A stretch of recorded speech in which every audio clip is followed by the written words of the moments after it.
Ok, grupo. Bueno, primero que nada les agradezco su puntualidad del día de hoy. Como saben, ya estamos muy entrados en el desarrollo del proyecto de investigación o intervención y en la clase de hoy vamos a revisar lo que corresponde al capítulo 2 de metodología del proyecto.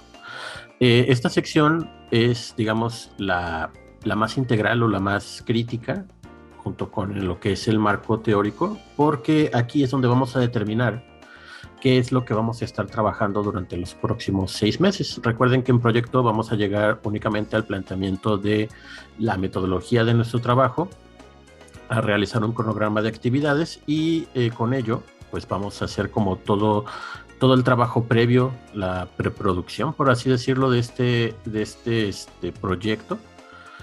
Y bueno, la clase de hoy vamos a ver todo lo que ven en pantalla, que son varias secciones. Estas secciones no son tan extensas, evidentemente, como lo es en el marco teórico, pero sí tiene que ser muy preciso la información que colocamos ahí. Entonces, recuerden siempre que está a su disposición en la sección de bibliografía del curso todos los libros que he juntado que tienen que ver precisamente con esta parte del proyecto, porque, como saben, los he estado revisando poco a poco a cada uno de ustedes.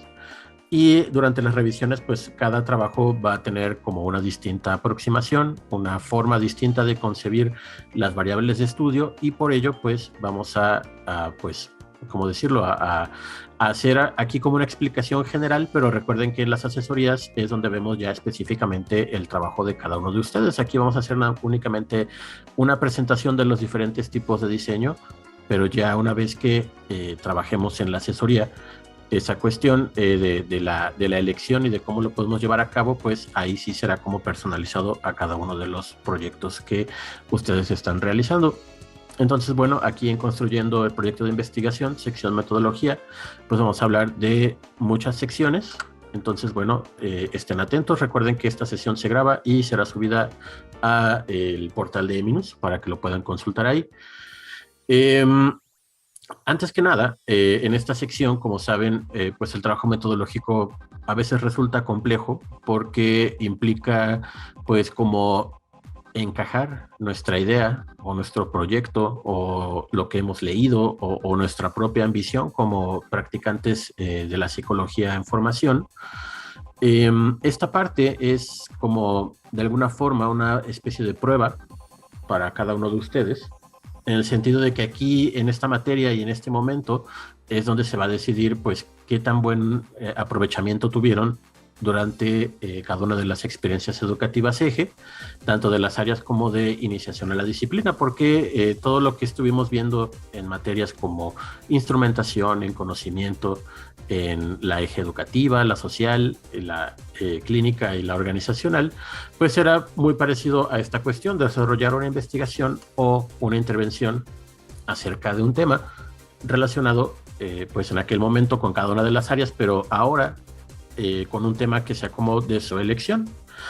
Entonces, aquí lo que vamos a hacer es plasmar estas ideas que hemos desarrollado desde la parte de introducción, donde delimitamos el tema, hicimos una anunciación del problema, hicimos la justificación, y después en el marco teórico, pues en la parte en la que están ahorita, pues están desarrollando toda esta cuestión de qué es lo que los investigadores han trabajado a lo largo de los años que este tema se ha mantenido vigente, cómo lo han hecho y qué han descubierto, ¿no? Recuerden una parte teórica que es lo conceptual y en la parte metodológica, que era lo que veíamos un poco más en antecedentes, el cómo lo lograron, ¿no? Se hicieron encuestas, a cuántas personas se entrevistaron, durante qué periodo, en qué zona. Todo eso es lo que a mí me interesaba que ustedes fueran como captando para ver de qué manera lo podrían replicar o lo podrían adaptar a nuestro contexto. Entonces, una vez que ya definimos ese problema, los antecedentes y el marco teórico, pues procedemos a responder todas estas preguntas que aparecen aquí en pantalla con la mira particular de cada uno de nuestros temas. Entonces, bueno, la pregunta de fondo y la más elemental es el ¿qué voy a hacer? Aquí en el ¿qué voy a hacer? Pues es ya que leímos, ya que checamos de qué va el tema, qué se ha hecho, cuál va a ser mi contribución, ¿no? Voy a realizar una investigación, realizaré una intervención, realizaré una monografía, voy a entrevistar, voy a aplicar encuestas, voy a hacer un experimento. Es como digamos, queda todo muy al aire. Aquí es donde ya tenemos que ir como encuadrando qué se puede hacer y qué no se puede hacer. Ustedes ya mismos lo vieron ahora que estaban desarrollando sus marcos teóricos, pues aparecían que ciertos temas son compatibles únicamente con cierto tipo de metodología, ¿no? Hay temas que únicamente los abordan desde la perspectiva cuantitativa, algunos otros se abordan más desde la cualitativa. Entonces, lo más conveniente aquí es, al ver que estos trabajos ya han sido publicados y ya han sido arbitrados, pues, ¿cómo podemos hacer un trabajo que, digamos, sea como congruente con todo lo que ya se ha hecho y saber que lo que hago no es como un, por así llamarlo, un disparate científico, ¿no? Alguna cuestión que se salió de la manga y es como para completar la tarea únicamente, comparado con un trabajo que sí se nota como este trabajo de lectura previa, en el cual ya identifican o ya tienen una noción por lo menos de qué es lo que les gustaría hacer en esta cuestión. La siguiente pregunta es, ¿con quién lo voy a hacer? Haciendo referencia a la selección de una población y una muestra.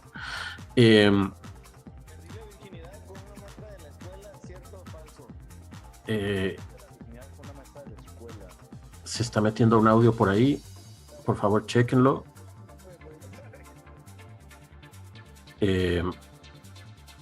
Ok, bueno, el aspecto con quién lo voy a hacer, no sé por qué salió ese audio en ese momento tan particular, pero aquí lo que me interesa saber es cómo van a definir a su muestra, ¿no?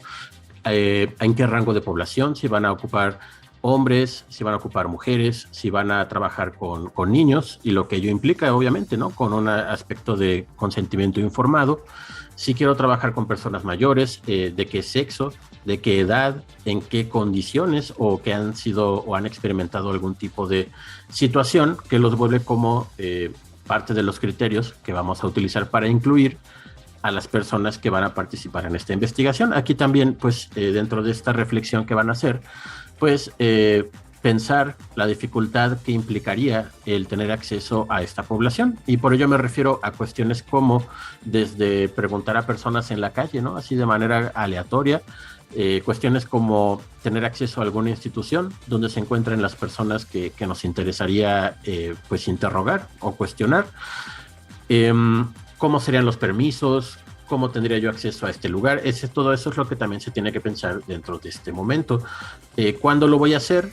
En relación al cronograma, establecer estos puntos de que si ya este semestre lo vamos a ocupar en la planeación de nuestro proyecto, el siguiente semestre lo tenemos que dedicar al desarrollo de dicho proyecto, ¿no? Entonces, demostrar que esta planeación que estamos haciendo es la indicada, haciendo pues un desagregar de las actividades, ya sea por meses o por semanas, y de la manera en cómo lo vamos a estar abordando. El siguiente punto es el cuál sería o cuál será mi plan de acción, es en referencia al diseño, y por plan de acción me refiero pues a qué instrumento se va a utilizar, en qué momento se va a aplicar, cuántas personas lo van a contestar, en qué lugares, en qué situaciones, y cómo voy a analizar los resultados una vez que los obtenga. Es decir, toda esta planificación previa que si la hacemos en este momento pues nos va a facilitar muchísimo la tarea el siguiente semestre. El cómo lo voy a hacer son aspectos operativos, como lo que es materiales, cómo voy a ocupar mi paquetería de análisis, ya sea cualitativo o cuantitativo, cómo voy a hacer como un registro de la población, de qué manera voy a mantener su identidad secreta, cómo voy a lograr obtener como el resultado que yo pretendo o que he declarado en mi hipótesis de estudio. Todo eso pues también lo tienen que poner ahí. ¿Cómo los voy a escoger? Hace referencia a la técnica de muestreo, si va a ser un muestreo aleatorio o un muestreo por conveniencia, qué estrategias o qué pasos voy a llevar a cabo, el que necesito para hacerlo, en referencia a materiales, digamos, apoyo tecnológico, económico, personal, que ustedes requieran para poder llevar a cabo su trabajo. Y bueno, esta la puse 2 veces, por ahí error de mi parte. Y bueno, aquí lo importante pues apoyarte en los libros de metodología disponibles en la página de la clase. Ahí viene como en gran detalle, y como les dije, ya en el caso particular de cada uno de ustedes pues vamos a irlo trabajando dependiendo del tipo de metodología que ustedes tienen planteado. Como no va a haber 2 trabajos iguales en esta materia, pues lo que vamos a hacer aquí es de manera general, pero ya en las entrevistas que vamos a llevar a cabo, pues cada uno va a explicarme la idea que tiene y ahí vamos a ver cómo se podría desarrollar. Y obviamente también el apoyo que van a recibir de sus lectores, para quienes ya los tienen elegidos y ya han entregado sus oficios. Con los lectores, pues lo que vamos a estar revisando es corroborar que las decisiones que estemos tomando en metodología sean las adecuadas para el tema y la teoría de la cual ellos son expertos. Empezando por las secciones, vamos a hablar primero por la hipótesis. La hipótesis es una cuestión más propia del método cuantitativo, en el cual muchos de ustedes ya hicieron como esa lección metodológica, por lo que vi en introducción y lo que llevan de marco teórico. La hipótesis es la respuesta probable a la pregunta de investigación, la cual ya por ahí están realizando. La precisión de esta respuesta, la respuesta hipotética, será verificada mediante un análisis estadístico, llámese un análisis de prueba de T, de chi cuadrada, de análisis de varianza, ya dependiendo ahí de las características de sus grupos y de la información que vayan consiguiendo. Lo que sí es necesario que una hipótesis debe cubrir es, en primer lugar, mencionar a las unidades de análisis que van a ser su población de estudio y más adelante su muestra, ¿no? De donde van a hacer este corte poblacional para que sea representativo. En segundo lugar, tienen que mencionar las variables que afectan a las unidades de análisis, es decir, qué factores de la realidad están haciendo un efecto sobre las personas que viven esta condición. Y en tercer lugar, explicar la relación que une a las variables, a las unidades de análisis con sus correspondientes variables. Y aquí abajo aparece un ejemplo. Implementar un programa de intervención en los alumnos de la primaria, y ya pondrán ahí el nombre de la primaria, incrementa el promedio general durante el año escolar. Entonces tenemos aquí las variables, una variable independiente, que es el programa de intervención, y una variable dependiente, que es el aspecto que se va a ver modificado por la intervención que nosotros vamos a hacer. Y los alumnos de la primaria son las unidades de análisis. Entonces, la forma más sencilla de redactar una hipótesis es utilizando las unidades de análisis, la manera en cómo interactúan y qué tipo de resultado es lo que nosotros estamos, pues de alguna forma, predeciendo que va a pasar basándonos en la información que ya mencionamos en el marco teórico. Las hipótesis vienen de varias formas y en varios tipos. Por ejemplo, la que mencionamos hace un momento es una hipótesis de tipo causal, que es una hipótesis como muy directa, de que si hacemos A, por lo tanto ocurrirá B. La descriptiva tiene más que ver con un levantamiento de datos, en el cual no habrá una modificación de variables como tal, pero sí se trata como de pues hacer como un texto o un conglomerado de información, una sección de resultados que nos permitan identificar las características de la población que estamos analizando. En la correlacional, generalmente hacemos una relación de variables, en la cual vamos a determinar si hay presencia de una variable A, por lo tanto la variable B va a incrementarse, ¿no? O va a disminuirse, dependiendo del tipo de relación que nosotros estamos prediciendo. La diferencia entre grupos hace más mención a lo que es un trabajo de tipo experimental, como por hacer un ejemplo, un experimental con grupo control y con grupo experimental. Al hacer la recolección de datos, se nos presenta la oportunidad de comparar las diferencias entre los grupos, a lo que llamamos la famosa diferencia significativa. El análisis de varianza, la prueba de T, son pruebas diseñadas para analizar la diferencia entre grupos que han sido sometidos a alguna condición de experimento. La hipótesis, desde la estadística, vamos a tener también lo que es una hipótesis nula, en la cual vamos a tomar en cuenta que lo que nosotros podemos aquí plantear, que exista la posibilidad de que sea como inválido, es decir, cuando nosotros lanzamos una hipótesis, una respuesta probable, pues puede ocurrir dos cosas, ¿no? Que funcione o que no funcione. Entonces, el escenario en el cual no funciona se le llama hipótesis nula, y el escenario en el que sí funciona se llama hipótesis alterna, que recibe este nombre precisamente por una cuestión del paradigma positivista tardío, en el cual nos va a indicar que una hipótesis siempre será falsa a menos que nosotros demostremos que sea verdadera, en este caso la hipótesis alterna. Si regresamos a la diapositiva anterior, si habláramos de este programa de intervención que se aplica a niños de primaria, la hipótesis nula sería: el programa de intervención no tiene influencia sobre las calificaciones, y la hipótesis alterna sería: el programa de intervención favorece un desempeño mejor en las calificaciones de los estudiantes. Ya eso se ve dentro del análisis estadístico, y ya por ahí pues recordarán sus clases de taller de estadística donde se hacían este tipo de relaciones. Ahora, en torno a las variables, aquí haciendo referencia a lo que es el paradigma cuantitativo, recordemos que en el quali, más que hablar de variables, hablamos de categorías de estudio. Sin embargo, igualmente tienen que ser definidas a detalle dentro del proyecto para que sea, digamos, correcto su uso dentro de la investigación o intervención que nosotros queremos realizar. Entonces, bueno, en la sección de variables ustedes van a definir las variables de estudio que utilizarán y analizarán en su investigación. Tienen que identificar si van a ser variables dependientes o independientes, ahora sí valga la redundancia, dependiendo de su tipo de manipulación.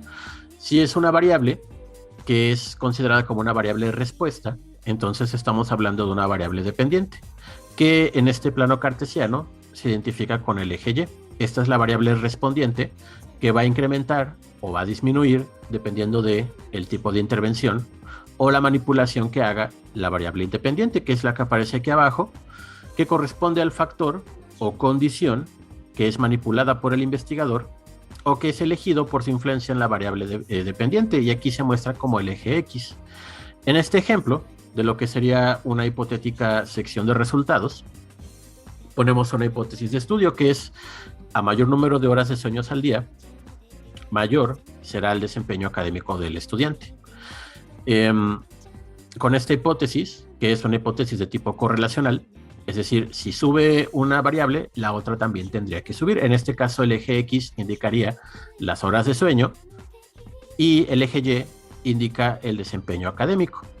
Entonces, conforme van incrementando las horas de sueño, supongamos que aquí es 1, 2, 3, 4, 5, 6, 7, 8 horas, el desempeño académico del estudiante será mayor, entre más tiempo ocupe para dormir, ¿no? Si duerme únicamente 1 hora al día, su desempeño será pues bastante bajo, ¿no? Y si duerme 7 u 8 horas, pues será de esta manera. Ya en una gráfica de escenario de mundo real, pues vamos a tener como resultados que fluctúan, porque evidentemente los seres humanos no nos comportamos de acuerdo a lo que los libros, por muy teóricos que sean, nos tratan de poner. Siempre hay variaciones, hay fluctuaciones. Entonces, bueno, este es un ejemplo hipotético de una relación entre variables y cómo estas van añadidas a la hipótesis, ¿no? Entonces, cuando ustedes definan las variables de su trabajo, pues tienen que identificar si son dependientes o independientes. Asimismo, también tienen que hacer una definición conceptual y una definición operacional de las variables de estudio que van a utilizar. El proceso de operacionalización consiste en llevar una variable desde un nivel abstracto a un plano más concreto. Por el plano más concreto me refiero a cómo va a ser evaluada, ¿no? Si ustedes ya cuentan con un instrumento que consiguieron durante su búsqueda de literatura, pues pueden definir operacionalmente la variable de acuerdo a los criterios que propone el instrumento, ¿no? La forma en cómo responden, el resultado que se pueda obtener si es una prueba estandarizada. Digamos que es esta operacionalización. Cómo yo puedo, desde mi definición, por decir un ejemplo de la ansiedad, qué aspectos de la ansiedad se pueden registrar y observar en la realidad para que yo pueda pues hacer como una evidencia de que efectivamente existe la ansiedad, y es a través de las respuestas a estas preguntas o por las conductas que está realizando la persona. Ahí es donde yo voy haciendo una contabilización, y básicamente eso es el proceso de operacionalización. En este proceso, las variables son descompuestas en dimensiones, que son como las categorías al interior de una variable que componen la definición conceptual, y estas a su vez traducidas en indicadores. Los indicadores son los aspectos, digamos, observables o reales que nos indican la presencia o ausencia de nuestra variable, ¿no? Aquí viene un ejemplo de cómo se hace este trabajo de operacionalización con el ejemplo de la variable de accesibilidad a los servicios de salud, en la cual conceptualmente se define como la mayor o menor posibilidad de tomar contacto con los servicios de salud y recibir asistencia.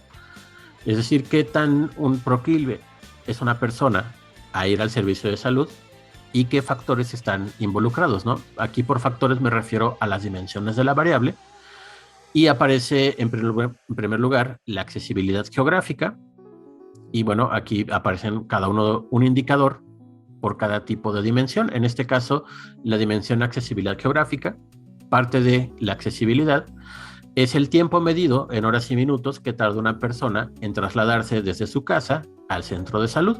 Entonces ahí tenemos un indicador que se puede observar y se puede contar, que es el tiempo transcurrido, y puede ser que la persona viva cerca o lejos, pero que cuenta con un distinto nivel de accesibilidad geográfica. En la segunda dimensión tenemos que la accesibilidad económica es la cantidad de dinero que la persona gasta en recibir la atención, ¿no? Si es una atención gratuita, pues puede ser que no gaste en sí en el servicio de salud, pero pueda gastar en otras cosas, ¿no? Por ejemplo, el transporte, o el costo de oportunidad, que sería el no poder acudir a trabajar porque tiene que acudir al centro de salud, ¿no? Es lo que se le conoce como accesibilidad económica, y también se puede ver en el indicador de disponibilidad económica para cubrir ese gasto, ¿no? Las personas van a los servicios de salud y no siempre están las medicinas que requieren, a veces las tienen que comprar por fuera, en medicina de patente, y esa disponibilidad económica pues es lo que la persona va a invertir, ¿no? En este acceso al servicio de salud. Y en tercer lugar, tenemos la accesibilidad cultural, que es el conocimiento sobre la atención que se le da al centro de salud, ¿no? Las atribuciones que las personas hacen en base a sus creencias sobre lo que ocurre en el centro de salud. De repente, por motivos religiosos o por motivos de creencias personales, pues las personas no acuden a estos servicios, y esto es como la manera en cómo se puede registrar, ¿no? Haciendo una entrevista o haciendo un instrumento que pregunte, pues, precisamente acerca de estas creencias, ¿no? Y la percepción sobre el problema de salud es el qué tan grave o qué tan leve valoran las personas el problema de salud que están sintiendo para tomar la decisión de ir o no al centro de salud. Entonces, algo que como una variable se puede mencionar como simplemente una frase. Ya cuando llevamos esto a la definición, tanto conceptual como la operacional, aquí es lo importante, ¿no? Llevarlo a un desglose de información que nos permita saber exactamente qué es lo que nosotros estamos tratando de registrar. Para ello es donde les recomiendo mucho apoyarse en la literatura. En la literatura va a venir todo, ¿no? Desde cómo se define el problema, cuáles son sus dimensiones, de qué forma lo están o qué indicadores pueden ellos identificar. Cuando ustedes encuentran un artículo que habla sobre el diseño o las pruebas que llevaron para estandarizar un instrumento, ahí muchas veces es donde los investigadores van a definir cada una de estas características. Entonces váyanlas ahí anotando, porque cuando lleguemos a esta parte de definición de variables les van a ser muy útiles. El siguiente punto de la sección de metodología es el contexto de la investigación. En este no hay mayor ciencia, es únicamente detallar la comunidad, la institución o espacio público en donde se llevará a cabo el encuentro entre el investigador y los participantes. Llámese una escuela, llámese la facultad, llámese un hospital, en clínica privada, o incluso, digamos, en un espacio público, en un parque, etcétera. O en donde las personas que estén a cargo de la población les indiquen que lo pueden hacer. Ahí es donde describen pues toda la información acerca del lugar que sea pertinente para la investigación. Por ejemplo, en dónde está, qué tipo de atención, si es una institución, se ofrece, si es un espacio educativo, si es primaria, secundaria, preparatoria, si es una comunidad en donde se encuentra, cuáles son como las características que definen, por ejemplo, condiciones socioeconómicas, cultura local, condiciones geográficas, distribución étnica, etcétera, etcétera, ¿no? Todo lo que sea pertinente. Si van a trabajar, por ejemplo, el desgaste o la motivación dentro de una empresa, pues tienen que describir la empresa, ¿no? de qué giro va, cuánto tiempo llevan operando, incluso poder incluir detalles que sean como relevantes, parte de lo que es el diagnóstico de la sección de intervención, el cómo poner, se observa que en este lugar hay dificultades de este tipo, entonces provoca ciertas rencillas, etcétera, entre los empleados, y ya ustedes lo describirán en esta sección. Entonces ahí, pues es un trabajo más que nada descriptivo, basándose en la información que obtengan del momento en el que vayan pues a pedir permiso en el lugar donde van a investigar. Si ya lo tienen en este momento o ya tienen pensado en dónde aplicarían su investigación e intervención, ya lo pueden empezar a llenar. Si no, pongan una parte tentativa, ¿no? Donde se imaginarían o donde creen que pueda transcurrir, y ya cuando llegue el momento, en experiencia recepcional, de poner la información que será, digamos, la final, pues ya únicamente lo modifican poniendo los datos que resultaron ser al final. Entonces, en esta sección, pues, se permite un poco de hacer especulación si es que todavía no tienen ese lugar. El diseño de investigación es, y aquí es donde también va a influir el hecho de que ustedes escojan un enfoque cualitativo o cuantitativo, o si van a hacer un trabajo de monografía, o si va a ser un trabajo de intervención o de investigación. Aquí en esta parte se tienen que definir, pues, precisamente el tipo de investigación que se va a realizar, cómo van a abordar el problema de investigación que ya plantearon en las secciones anteriores. Tiene que ver con los tiempos en que se llevarán a cabo las mediciones, es decir, si van a hacer únicamente una medición o si van a estar tomando mediciones constantes, ¿no? Por lo que esta diferencia entre lo que es el transversal y el longitudinal. También el tipo de manejo o de análisis que se hará a los datos que vayan a recolectar y los instrumentos que van a utilizar para recolectar estos datos. Existen varios tipos de diseño. En cuanto al propósito o la finalidad del estudio, pues podemos encontrar estos, ¿no? Son ejemplos, no todos los que van a encontrar, pero sí son como los más comunes que se han utilizado en los trabajos de tesis que han entregado los estudiantes aquí en la facultad. El experimental, como ya saben, es el clásico, ¿no? Con un grupo control, un grupo experimental, en el que a uno se le aplica la condición de modificación de variable independiente y al otro no se le aplica.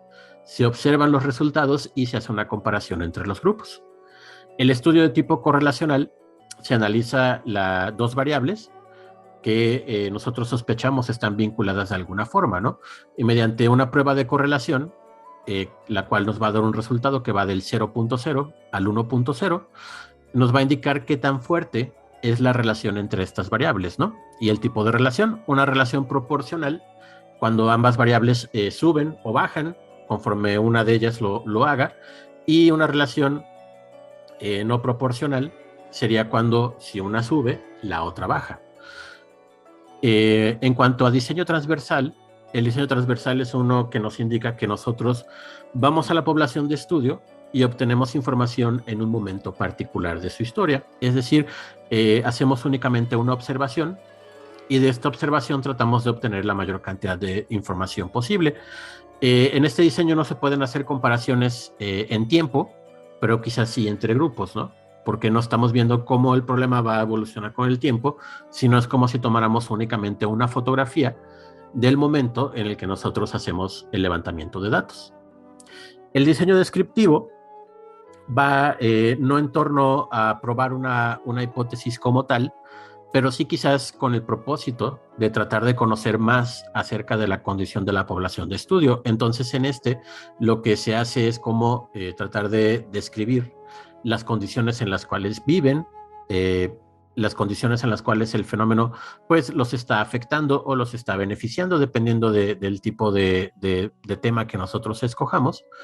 Y bueno, en este caso, la idea es saber el cómo, ¿no? El cómo se desarrolla, el cómo viven, el cómo lo están llevando a cabo y cómo los está afectando. La diferencia aquí con el que está junto, que es el explicativo nos trata de responder a la pregunta de el por qué está ocurriendo este fenómeno, ¿no? Y va acompañado pues de la estadística necesaria para poder dar respuesta a esa pregunta, ¿no? el por qué la población se está viendo afectada por este fenómeno o qué del fenómeno es lo que afecta más a la población. Entonces, digamos, es un tipo de diseño distinto. En uno tratamos de identificar las causas de lo que está ocurriendo y en el otro estamos describiendo el cómo se están o cómo estas causas están afectando a la población.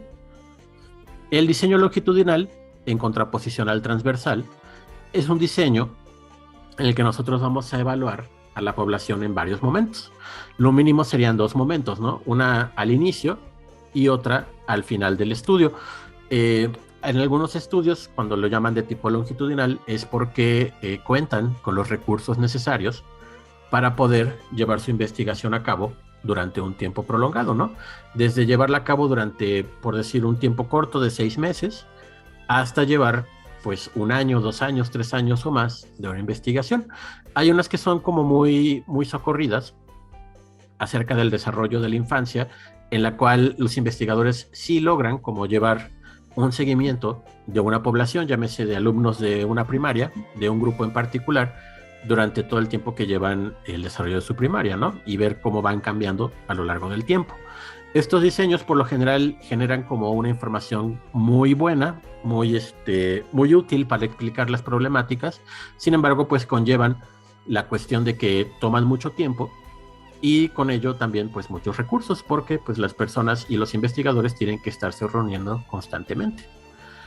El diseño exploratorio, en comparación con el descriptivo y el explicativo, nos habla generalmente de un fenómeno de reciente identificación, del cual no se conocen todas las variables que estén influyendo, ¿no? Entonces, en un diseño de este tipo, lo que tratamos de hacer es, con la poca información que se tiene sobre el tema, tratar de proponer qué es lo que posiblemente está influyendo sobre este problema, ¿no? Y que no se tiene como suficiente conocimiento. Entonces, aquí partimos a partir de una información que pudiera ser, pues llámese como incompleta o inconclusa, con la finalidad de conocer más al respecto, ¿no? Y aquí es donde ya hablamos de temas como un poco más, pues, recientes, como cuestiones que tengan que ver con la influencia de las redes sociales, adicciones de tipo conductual, ¿no? Como, por ejemplo, adicción a los videojuegos, nuevos tipos de, pues, de formas de relación entre las personas, subculturas, etcétera. Todos estos aspectos que no están como tan investigados previamente y en los cuales hay como cierta flexibilidad para probar cosas nuevas. El diseño de tipo ex post facto hace referencia a un fenómeno que ya ocurrió, ¿no? Y que nosotros vamos a hacer pues una retrospectiva de lo que ocurrió y de cómo esto que en el pasado de alguna forma causó o influyó sobre un fenómeno, pues pueda tener repercusiones a futuro, ¿no?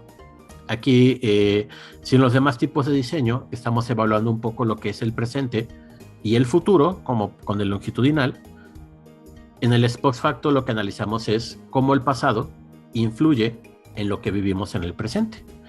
Y aquí, por último, hablamos de los diseños de intervención, donde ya presumimos que conocemos acerca de la situación de una población y, por lo tanto, vamos a realizar una intervención para cambiar una situación que sea problemática, ¿no? Y tratar de darle solución o bien contribuir a una posible solución al futuro. Entonces, el diseño de intervención lo que lleva es lo que es un diagnóstico inicial, hacer la intervención, diseñarla con sus correspondientes cartas descriptivas y después hacer una evaluación final que nos indique qué tan efectivo fue nuestra intervención.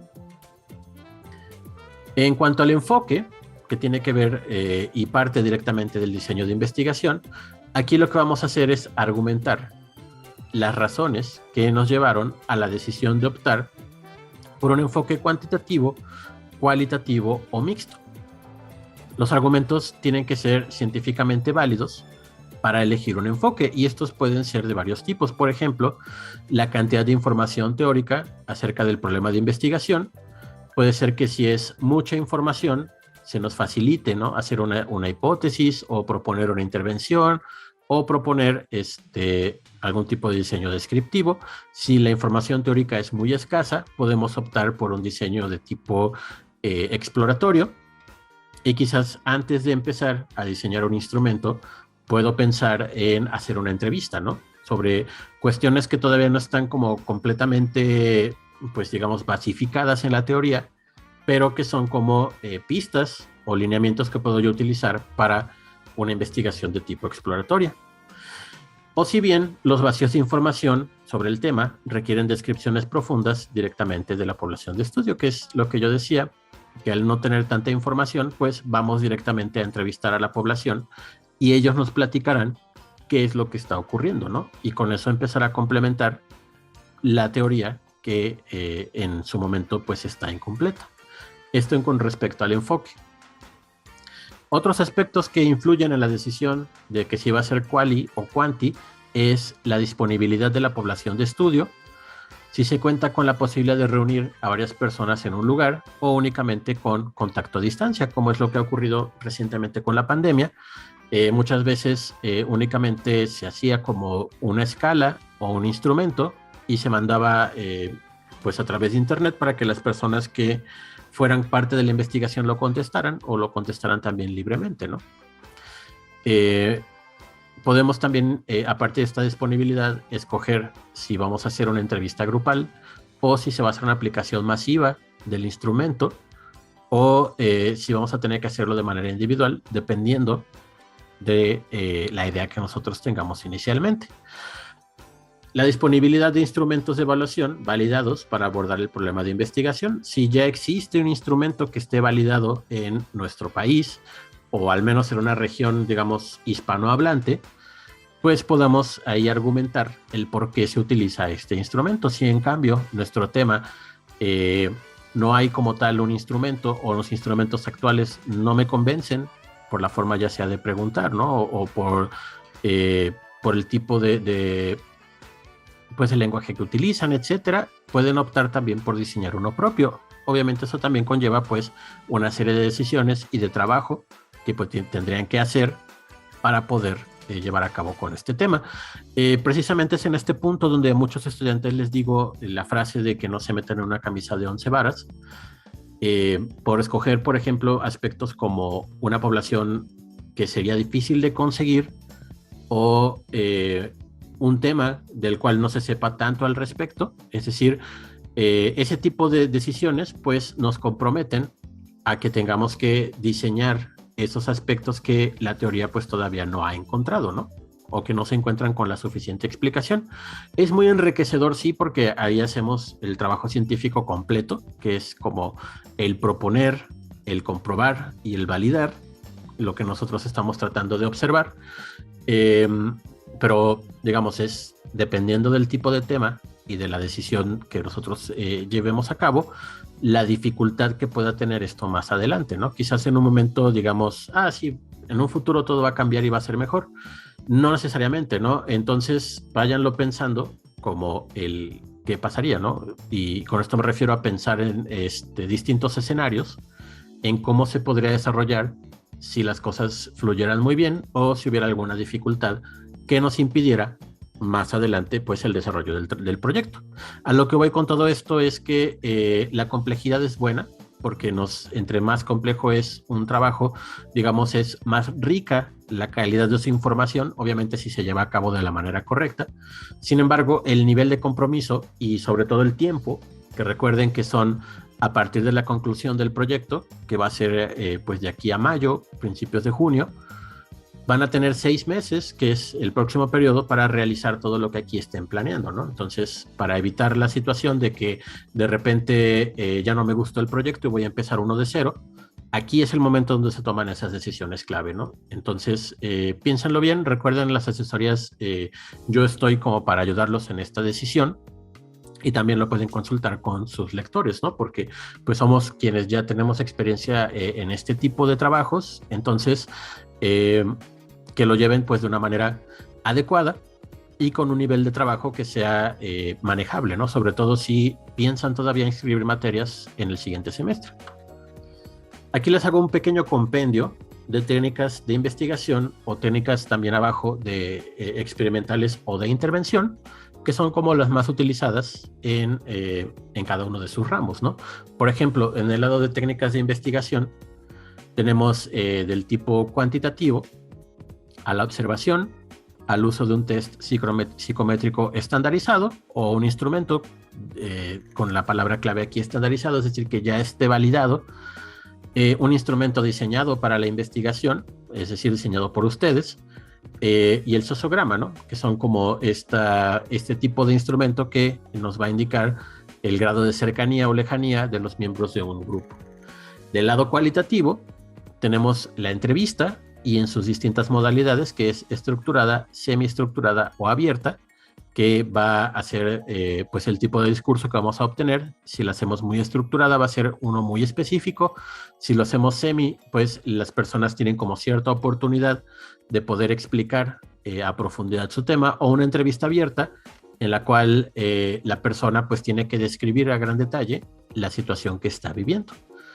El grupo focal, que es una modalidad de entrevista, pero en este caso grupal, que lleva también como clave el aspecto de la discusión de los temas, y a partir de esta discusión el poder como identificar los aspectos clave del problema de investigación.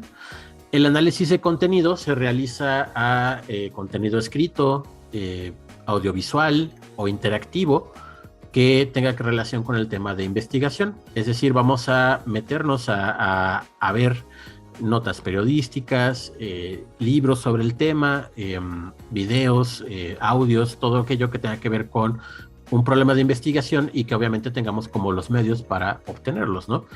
Un ejemplo de este análisis de contenido sería como revisar publicaciones en redes sociales que vayan en relación a un tema en particular, que sean como los que algunos de ustedes me han platicado, como por ejemplo el acoso escolar, el conflicto de pareja o relaciones de género, etcétera. Pues cómo pueden ustedes hacer un análisis de la situación a partir del contenido que las personas hacen público, ¿no? Y en la etnografía, que es una forma de trabajo en la cual el investigador pues se integra dentro de una comunidad relacionada a el problema de investigación que yo estoy investigando, ¿no? Como por ejemplo los clásicos estudios en los cuales investigadores se volvían parte, ¿no?, de movimientos como en los años 60, el movimiento hippie o las pandillas, para describir pues todo aquello que motivaba y que no se conocía acerca de estas poblaciones. En cuanto a los diseños experimentales o de intervención, el diseño experimental es también de investigación, pero digamos lleva a este nivel de modificación de variables, por lo cual yo lo clasifico aquí como modelo de intervención.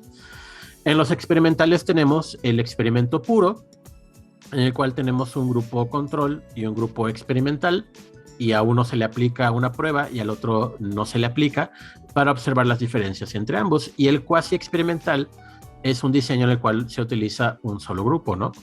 Y no hay como una comparación entre grupos, pero sí se puede una comparación en distintos momentos, ¿no? Al principio y al final de nuestro experimento. El diseño de intervención tiene ciertas similitudes con el experimental. Obviamente en el de intervención no vamos a tener el mismo grado de control de variables, porque el experimento pues se asume que ocurre al interior de un laboratorio, y esta condición de laboratorio pues permite un control de las variables mucho mayor que hacerlo en el campo, ¿no?, que es el diseño de intervención. Por lo tanto, en el diseño de intervención se tiene que realizar un diagnóstico previo de la situación, en donde expliquemos si, por ejemplo, vamos a hacer una intervención para apoyar problemas de lectoescritura, pues vamos a tener que hablar de qué problemas presentan los niños para poder aprender a escribir y a leer, ¿no? Y ya una vez con ese diagnóstico vamos a hacer algún tipo de evaluación que sea prueba, pretest y post-test. Por esto me refiero a que sea una evaluación antes de empezar la intervención y después de acabar la intervención aplicar la misma prueba para ver los cambios que ocurrieron, digamos, antes y después de la intervención.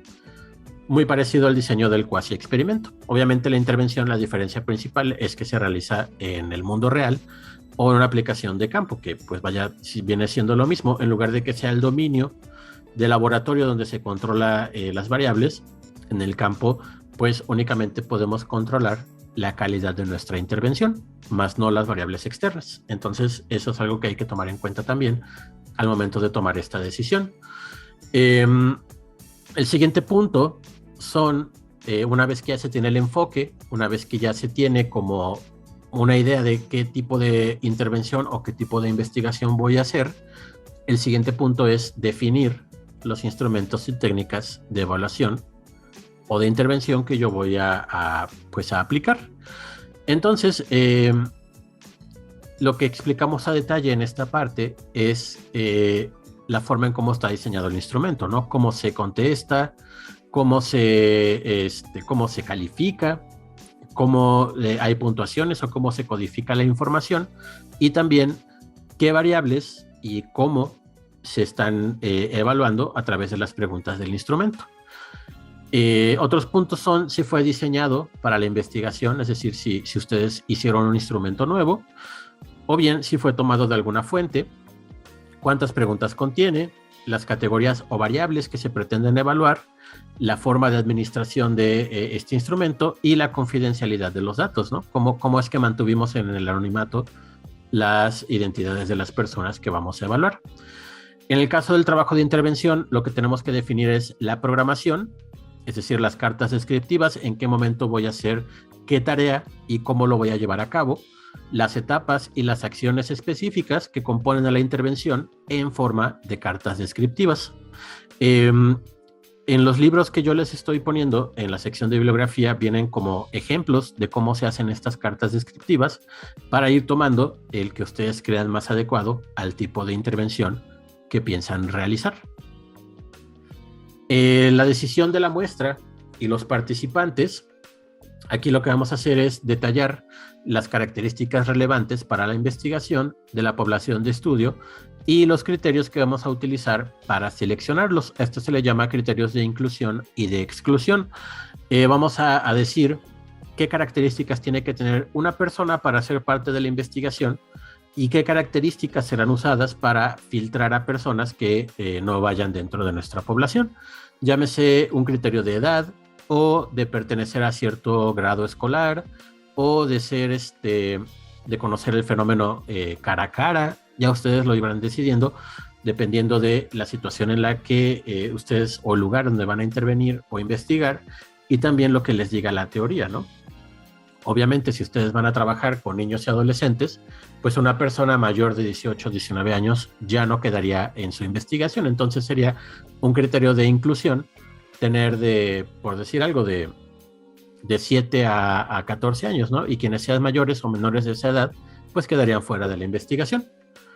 También, para la decisión muestral, se tiene que aclarar si estos fueron elegidos al azar o fueron elegidos por conveniencia.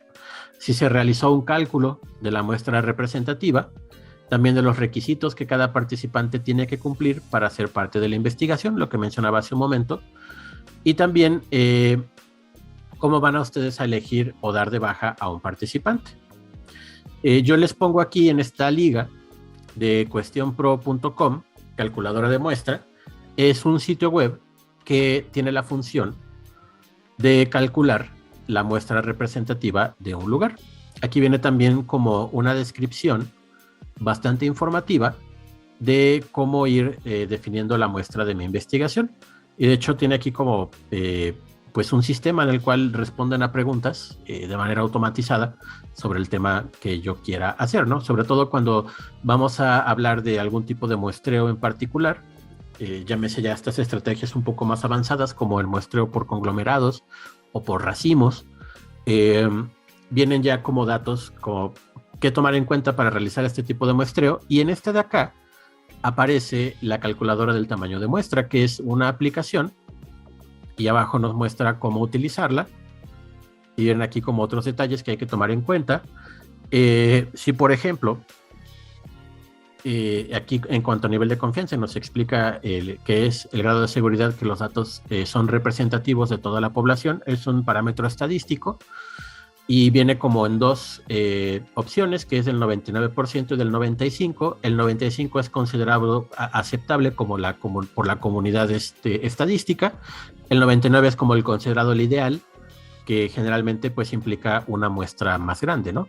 Margen de error, aquí le ponemos qué tanto se acepta como porcentaje de margen de error, ¿no? De que se pueda tener como ¿cómo llamarlo? posibilidad de que haya un error en la medición sin que esto afecte la validez de nuestra prueba. Tengo aquí un mensajito en el chat. Viene una pregunta de Vanelli. Dice, por ejemplo, si fuera una muestra de estudiantes de psicología de la facultad de cuarto semestre, ¿cuántos deberían ser? Bueno, siguiendo esta calculadora, tenemos que aquí el margen de error lo dejamos en 5 porque es como el aceptable. Y aquí en la población lo que tendríamos que tener como dato es saber, por ejemplo, preguntar en la facultad cuántos alumnos están inscritos ahorita en el cuarto semestre. Este dato lo deberían tener las secretarias que tienen acceso al sistema o la propia doctora Karen. Seguramente también tiene por ahí el dato de estadístico de cuántos hay. Si conseguimos ese dato, nos pueden decir que en cuarto semestre hay, por decir algo, inscritos 150 estudiantes, ¿no? Entonces aquí, si mi población es de 150, no quiere, ok, 150 estudiantes en un nivel de confianza del 95% y con un 5% de margen de error, le pido que me calcule la muestra y nos va a decir que son 109, de acuerdo a estos criterios, ¿no? Para tener máximo nivel de confiabilidad. Si hacemos un margen de error un poquito más grande que considerar, le ponemos aquí calcular muestra y nos dice que 60, ¿no? El margen de error generalmente es qué tanto nos podemos dar el lujo de tener personas que de repente no contesten la prueba completamente o que lo contesten, por así llamarlo, a lo loco y que se invalide su respuesta sin que esto pierda la validez de nuestro, digamos, tipo de investigación. Entonces, muchas veces lo dejan aquí en 5%, pero recuerden que también es como estudios que están ya publicados o avalados o que cuentan con cierta cantidad de recursos para asegurarse de que van a entrevistar a todos estos. Bueno, aquí nos va dando el cálculo de la muestra, ¿no? La aplicación de la fórmula clásica para calcular la muestra. También en el, me parece, capítulo 9 del libro de metodología de investigación de Sampieri, que por ahí, de hecho viene este mismo cálculo, nada más que en otra anotación, y viene aquí lo que es el margen de error. Entonces pueden aquí leer esta parte, ya aquí se los dejo la liga, y recuerden también se las voy a poner ahorita que actualice el Eminus con esta nueva sección, pues le voy a poner también el vínculo para que puedan sacar la muestra desde desde este sitio. Y también pues ya ir a hacer como esta planeación de cuántas personas van a tener que aplicar su instrumento. Entonces, bueno, ténganlo en mente. Esto facilita bastante las cosas, sobre todo cuando lean la teoría detrás de por qué se hace este cálculo. Lo pueden incluir también dentro de su trabajo, ¿no? De la cuestión de por qué tantas personas van a ser aplicadas de acuerdo a la teoría estadística que nos dice tal, tal y tal, para conseguir un margen de confianza adecuado y minimizar el error la mayor parte posible, pues hacemos este cálculo, ¿no? Y ya junto con todo lo demás.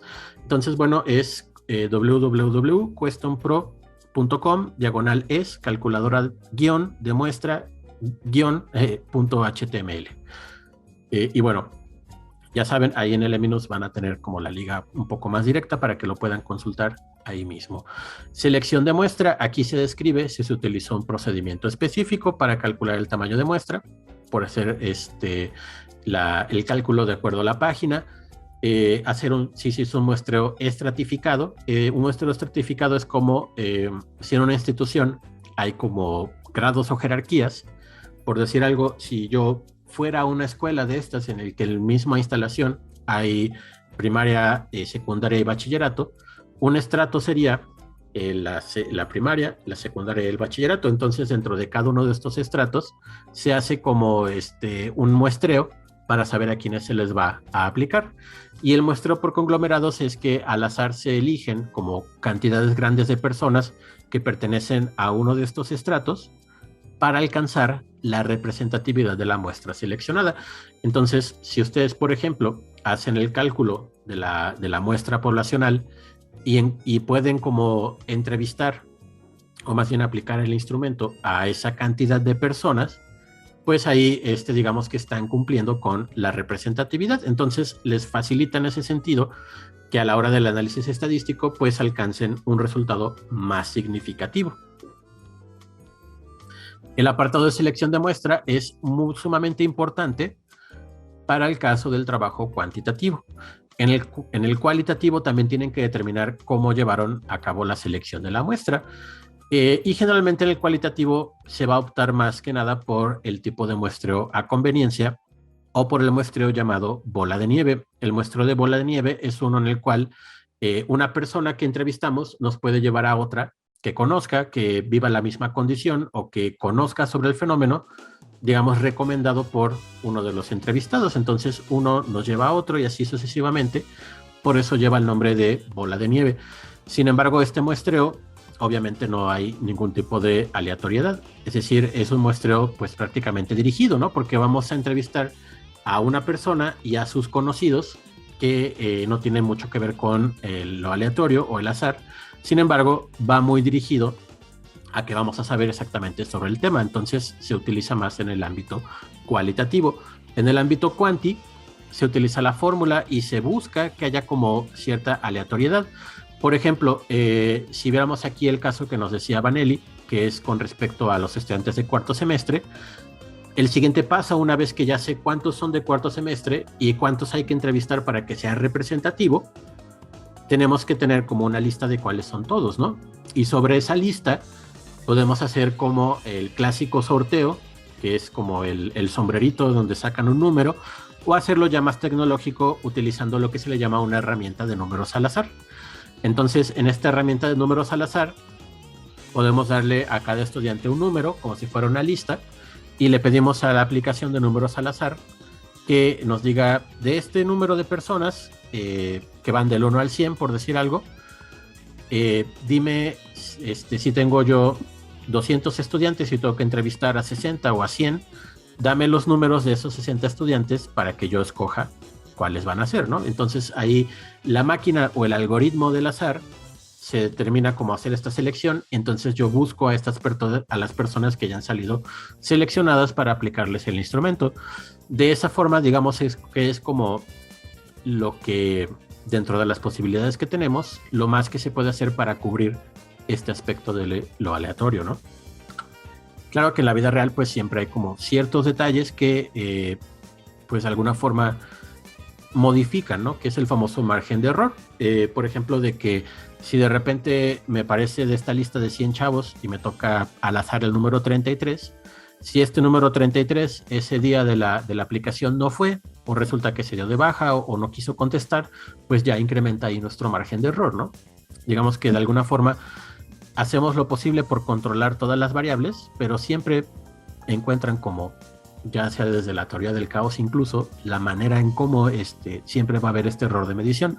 Por eso los libros de metodología les van a decir siempre que busquen la mayor cantidad de personas, y por eso el margen de confianza, el margen de error, tiene que ser de 95%, y si se fijan, pues es una gran cantidad de personas. Si ese margen lo suben del 5 al 10%, baja a la mitad casi el número de personas que tienen que encuestar. Entonces, en pro de obtener como esta mayor calidad de los datos, se busca que sea lo más objetivo y lo más al azar posible. Entonces, dentro de esas posibilidades, pues tratar de hacerlo lo mejor que se pueda en cuanto a pues, nuestras propias condiciones, ¿no?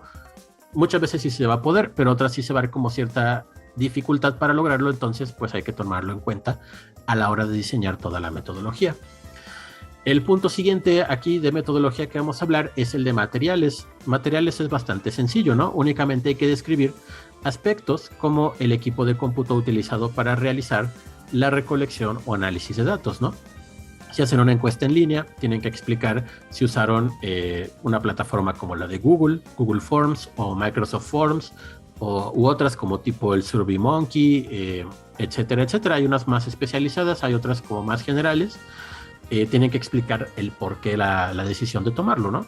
Y dentro de estas decisiones se vale poner que es una herramienta gratuita, ¿no? Porque pues muchas veces el SurveyMonkey u otros más específicos cobran a los investigadores por el número de aplicaciones. También tienen que mencionar si se utilizó algún dispositivo electrónico para registrar alguna variable, desde que utilizaron algún celular para grabar la entrevista, o utilizaron algún dispositivo biométrico, por ejemplo, si van a ver alguna variable como la tasa, la frecuencia cardíaca o la respiración, o la miden así con algún aparatito, tienen también que mencionar ese punto. el nombre de los paquetes de software utilizados para registrar la información o realizar esta intervención. Por ejemplo, si van a utilizar la herramienta de muestreo que les mostré hace un momento, pues tendrían que poner el sitio web de donde lo tomaron, ¿no? Porque es como lo válido y lo citable. Igual se utilizaron por ahí que pues desde que el Excel, ya era más marcar qué versión de Excel, por ejemplo, se utilizaron SPSS o se utilizaron algún otro, ¿no? El famoso R, etcétera. Ya ahí tendrían que explicar qué paquete utilizaron y por qué lo están utilizando, ¿no? Y la planeación de la recolección de datos, para el caso de investigación, se describe el procedimiento que se llevará a cabo para obtener la autorización para aplicar el instrumento, ¿no? Por ejemplo, si lo van a aplicar en la facultad, pues obviamente tienen que pedir permiso a la dirección, tienen que explicar cómo va su investigación, quizás su tutor o director de tesis tenga que firmar algún oficio y con esa autorización pues ya lo ponen que se hizo como el procedimiento o la gestión pertinente para obtener acceso a la FAC. Eso lo van a tener ahí descrito. También cómo se lleva a cabo el contacto con la población, es decir, si hicieron como una sesión introductoria, así que los reunimos en un salón o hicimos un video para explicar el instrumento, si la administración se hace de manera individual o colectiva, si se requirió del apoyo de otras personas y cualquier otro detalle pertinente, ¿no? Que pueda ir como en torno a esta recolección de datos. Si por ahí pasó algún tipo de incidente, como que de repente no tuvieron acceso a la población todos el mismo día y algunos los tuvieron que ver más adelante, que eso pudo haber modificado de alguna forma los resultados, es decir, todo lo que ustedes hayan o puedan tomar en cuenta como parte de la planeación de cómo se va a llevar a cabo el momento en el que van a hacer tanto su intervención o su investigación.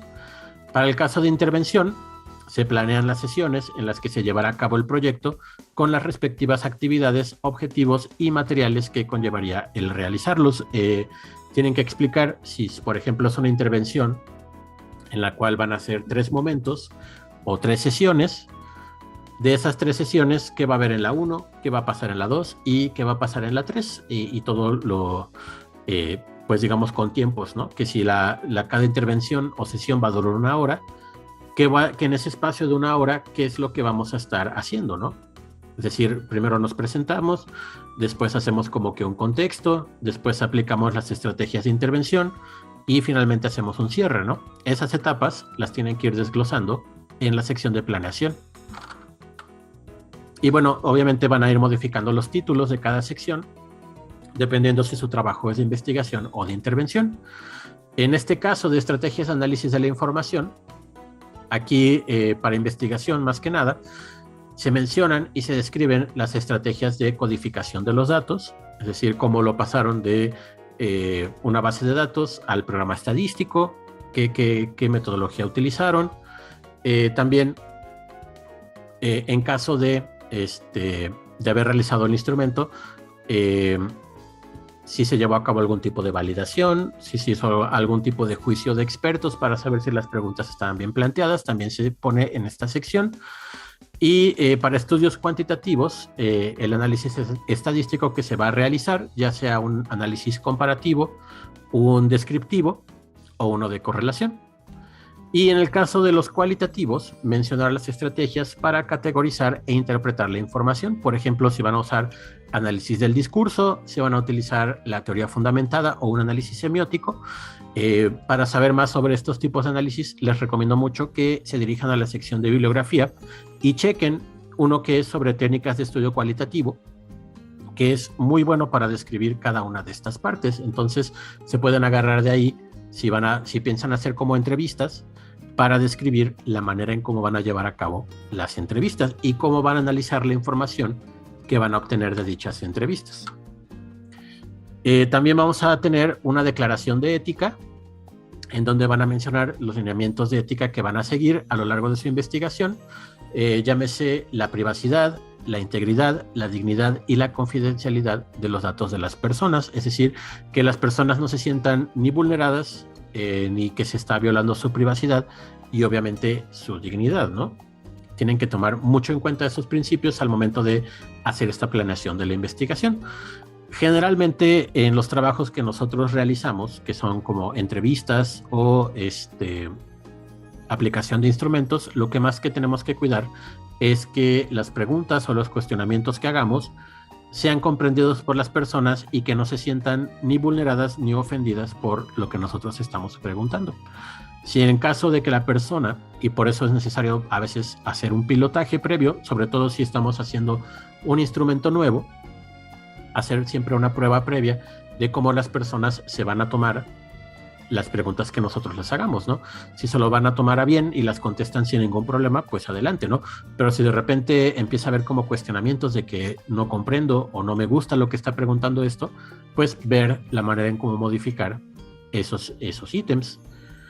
Yo recomiendo consultar códigos de ética como la Convención de Helsinki, el Código Ético del Psicólogo o la Norma Oficial Mexicana para Investigación en Salud para obtener lineamientos de ética y que los puedan poner en esta sección.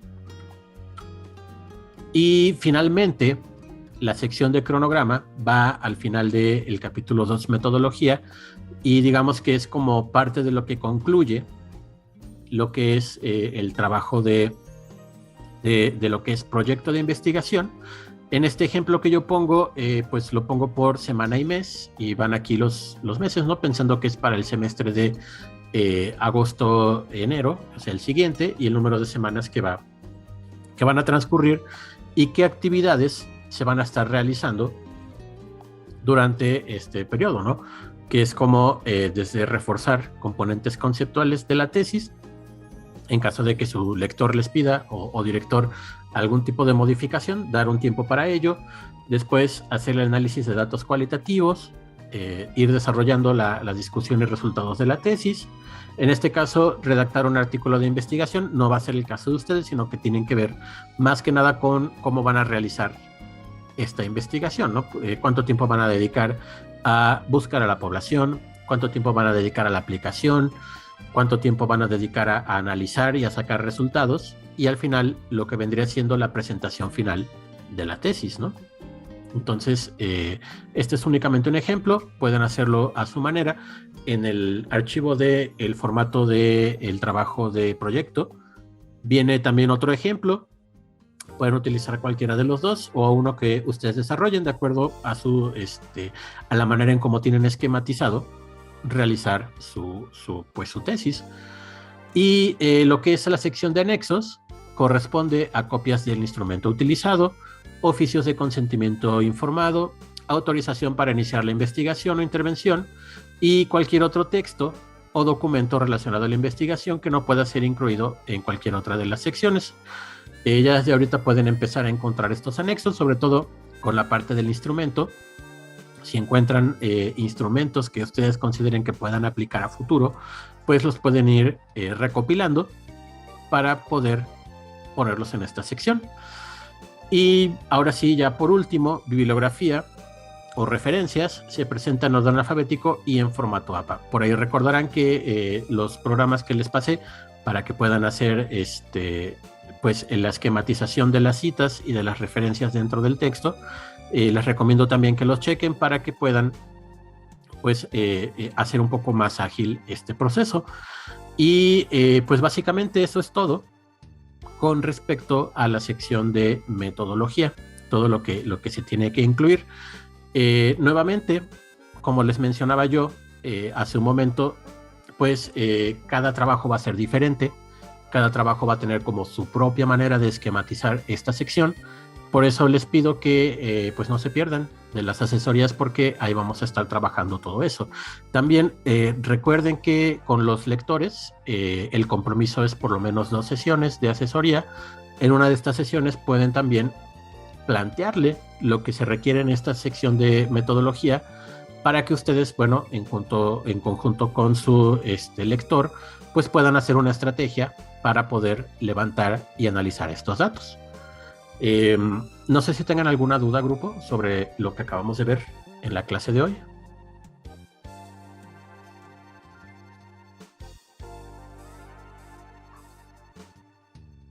O comentarios, ideas, cualquier cosa, todo es bienvenido ahorita.